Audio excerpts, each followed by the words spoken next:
Ako, aminin ko, Oo. wala akong credit card. Ang natutunan ko rin sa nanay ko yung live within your means. Ano pa yung ibang dahilan para mas maganda na may credit card din ang isang tao? May mga opportunities din kasi tayo na makukuha dyan. For example, may mga ino-offer na mga 0% installment using the credit card.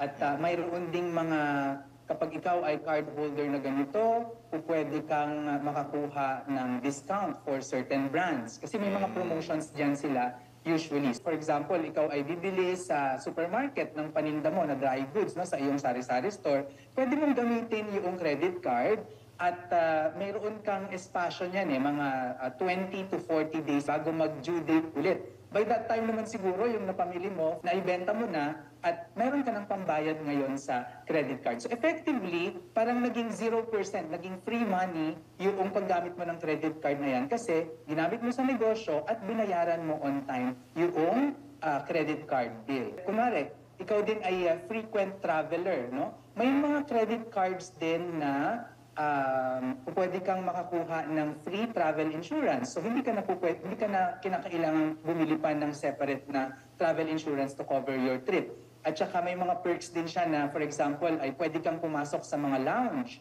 para hindi ka doon sa public area nag-aantay at may mga refreshments pa sa loob. Pero babalik talaga ako doon sa unang rule natin na you always have to pay it on time at in full.